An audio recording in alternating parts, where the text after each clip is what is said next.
But let me go back to why he's actually in Aurora and your view on this. And say, Mick and I were talking about it, and we also had a different Republican strategist last hour who thinks this is a mistake for Trump because you're exaggerating an issue. Even the Republican mayor of Aurora says it's not as bad as Trump's making it out to be.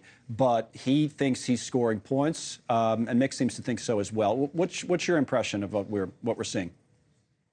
Like, I think as Mr. Mulvaney was saying, right, he's playing to his base here. And this is what his base wants to hear. The same rhetoric he was saying back in 2016, that the migrants who are coming to this country, are coming from, I think I heard him say dungeons, right? People who are from, third world countries who are the criminals in those countries. Look, the reality is, Connell, as I think all data shows that crime in the immigrant communities is lower than it is in the general population. That doesn't mean there aren't bad actors. There are certainly transnational gangs operating in the United States.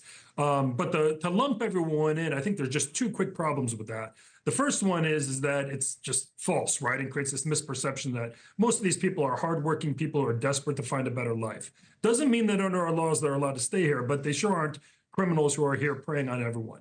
But the second problem is when we sit here and we say we're going to prioritize all migrants as if they're equal, it allows transnational gangs like that to operate more freely. The more we tie ISIS hands on saying we're going to get 1 million people out of this country, we're engaging mass deportations, the easier people are the low-hanging fruit of the system are those who aren't committing crimes. It's those kind of gangs there that are difficult to get. You have to do traditional law enforcement tactics to find them. You have to use a lot of officers to arrest them. My point is that when we talk about mass deportations and 1 million people a year, we're putting the quantity above the quality, and frankly, it makes it easier for gangs like that to operate. Okay, so the gang issue is not like it's not, to your point, a legitimate issue, especially transnational gangs that Vice President Harris talks about, says that she's prosecuted them and the like. So she talks about that issue as well. So even if Trump, and I think this is kind of Mick's point, he's exaggerating, but he's getting the issue out there, and there's a hint of truth to it, even if the numbers he uses are not the right numbers or the context he uses are not the right numbers. So this is still a plus issue for him, right? Immigration. Well, I think it does play well, obviously, immigration. I think people are frustrated at the situation of the border. They don't understand it, but they see those images and they have a visceral reaction, right? You look at it and you say, hey, we're a nation of laws and we're supposed to have these immigration laws, but it looks like it's just a free pass at the border. And that is, look, there's no question that has frustrated people. And look, I think what's unfortunate about it, Connell, is people, when the polls show 64%, I think there was some poll recently saying support this mass deportation plan.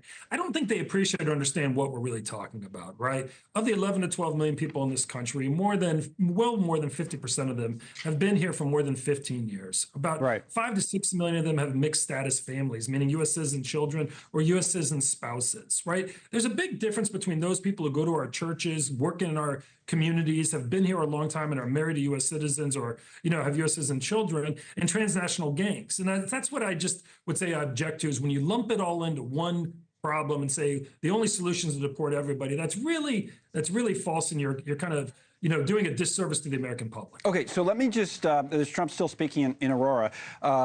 Show you a couple things from the tablet for context again. So we've talked about Aurora in terms of crime stats and said they're coming down. That's number one, and we have that. So whether it's violent crimes or you just pick out something, like murders, which were 54 a couple years ago, come down to 31, example after example. But there have been a number of arrests of from this gang that he's talking about, this TDA, these gang members. So it's not just maybe the one incident. There are other arrests. So, okay, so that's where you get the hint of that this is an issue. Maybe not the issue as he's talking about it. Now, final point on the border itself. So this graph shows us the up and down of the U.S.-Mexico border encounters going back really to 2000, the last 25 years. But if you go in and look now more recently, the trend, you would say, is the friend of the Biden-Harris administration, which actually brings up some questions. So it was a tough situation earlier, right, when it spiked higher. So it was a legit problem. And I thought they asked her, the vice president, about this on 60 Minutes. Said, well, President Biden came out with this plan on asylum laws, right, John, and things like that. And I thought that was a legitimate question. Bill Whitaker asked, said, well, if it's such a good plan, why didn't you do it earlier? So there's still questions for the Biden-Harris administration to handle on immigration that there aren't really good answers to.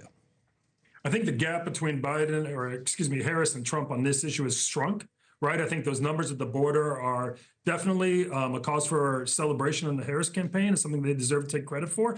But you're right. I mean, I think poll after poll shows America has more confidence on immigration and border issues than Trump. And I think that's a byproduct of the fact that although we're now seeing significant progress, it did take some time for the, why did we wait so long on the new asylum rule? Look, I will say this, though, Connell, that those numbers at the border are a byproduct of a number of factors, including really stepped up enforcement efforts in Mexico, preventing people from getting to our border in the first place.